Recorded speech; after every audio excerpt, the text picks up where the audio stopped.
Good morning, I'm Ryan Hathaway, Battalion Chief, El Dorado Hills Fire Department. Welcome to another episode of Fleet Friday. Today we're going to be going over the Battalion 85 rig.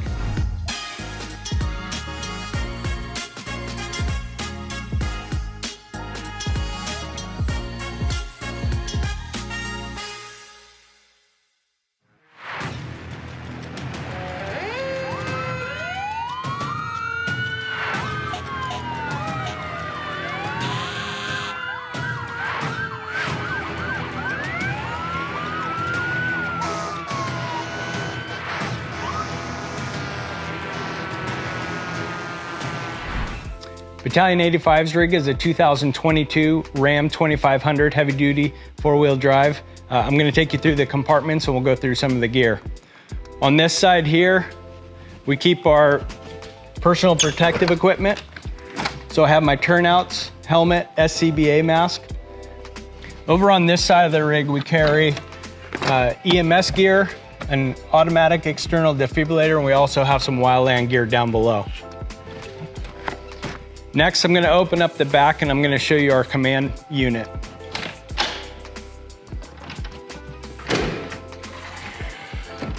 When we're running an incident, whether it be a structure fire, wildland fire, or hazmat, we need a lot of ability to communicate with the crews on, order more resources, and then also plan ahead. We have two screens in the back here. One is actually a copy of the MDT in the front of the rig. So I can see incoming resources. I can get information from Camino Dispatch. This screen, we can do a lot of different things with. I can mirror an iPad. We can get news reports, so on and so forth. This also pulls out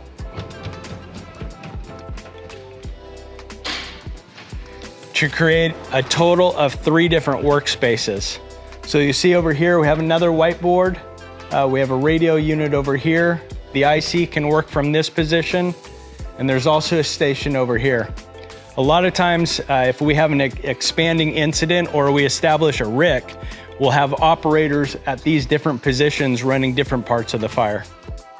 In addition to being a command unit, we also have a storage area back here so I can support the normal operations of the crews that are working for me. I also carry my breathing apparatus back here. We have tactical PPE, cleaning supplies, and we also carry our drone back here. So again, we carry a complete component for command and control, as well as an ability to operate and support the crews on duty. Next, I'm going to give you a look through the cab.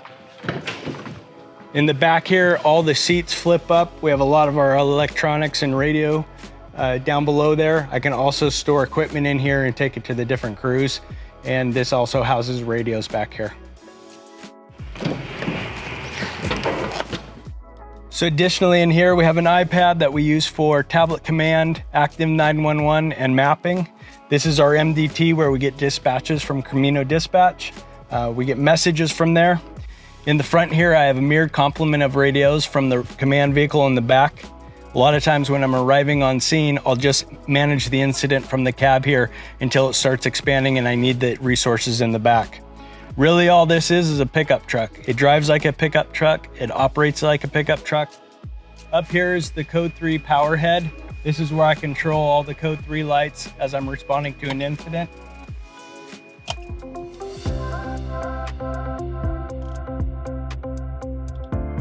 So we're going to be responding to an incident. We got dispatched to a gas hazard with engine 86. So I'm looking at my MDT to get some information, look at the mapping. I'm also going to go responding here.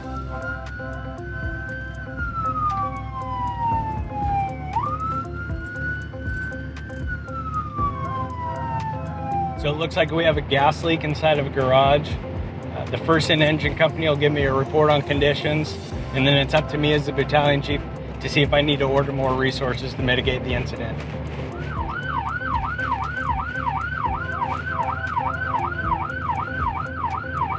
So in general, the battalion chief gets dispatched to incidents to be the incident commander.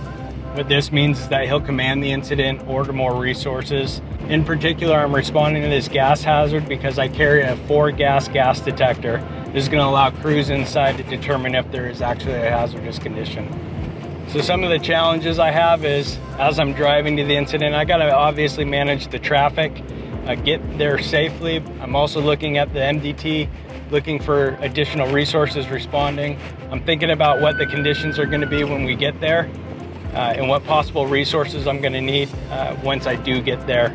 I'm thinking of weather conditions, I'm thinking of population densities, I'm thinking of the occupancy itself.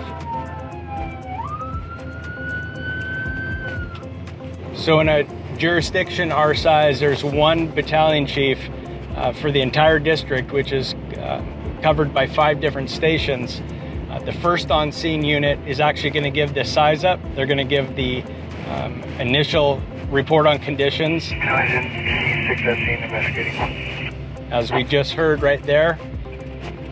And then based on those report on conditions, I also am thinking about the next steps. What other resources we're going to need to get dispatched.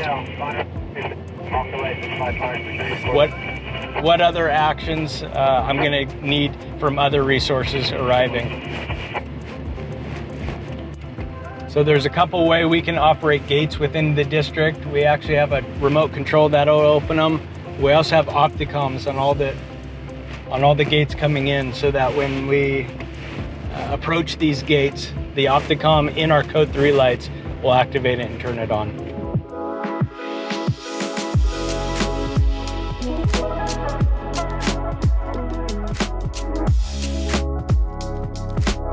So in addition to incident response and incident command, the battalion chief's also responsible for the daily operations of the shift.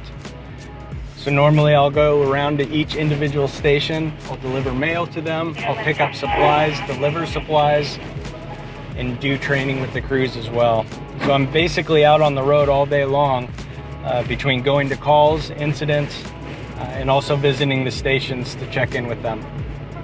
So really, this is my mobile office. We just got off a gas leak and now we're going to a vegetation fire. So I need to get in my PPE and check the incident command board, and we'll go on from there.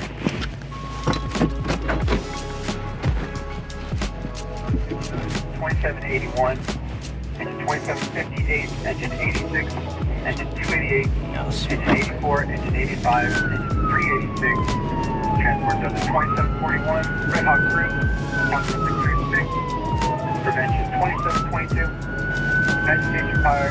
Right now we're responding to a vegetation fire in the reported area is a residential. We do have full dispatch on order right now with aircraft and everything. Engine 86 is ahead of us, so they'll give the initial report on conditions. Then we'll figure out what resources we need to combat this. So when I'm en route, I'm looking for smoke on the horizon. Right now it looks like we do have a little bit of smoke in the backyard here. I'll let Engine 86 give their arrival report. 86 address. Little light smoke in the backyard. Engine 86 will be fire attack. And the next time, the start with water supply. Engine 86, Battalion 85. I'll assume command. Let me know what you got back there on the Charlie side and I'll get your resources.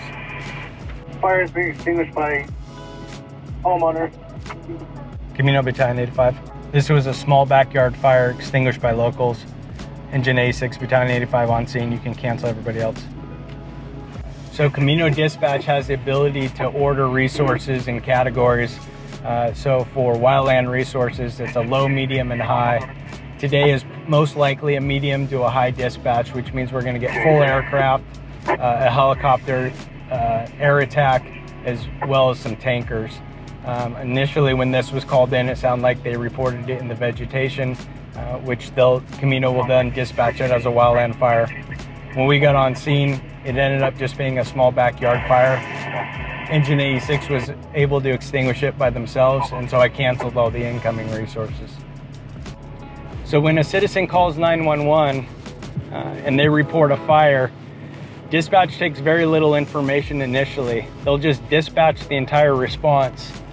And then it's my job in the initial arriving company to figure out what exactly we have, and we'll cancel resources as needed. So for example, this came in as a vegetation fire. They dispatched a high response, which is aircraft, several fire engines, several CAL FIRE engines as well. we realized that this was only a backyard fire, and so we canceled everybody else coming in. Thank you for joining us for Fleet Friday with Battalion 85. We got to go on a couple incidents and you got to see the operation of the command vehicle. We'll see you next time.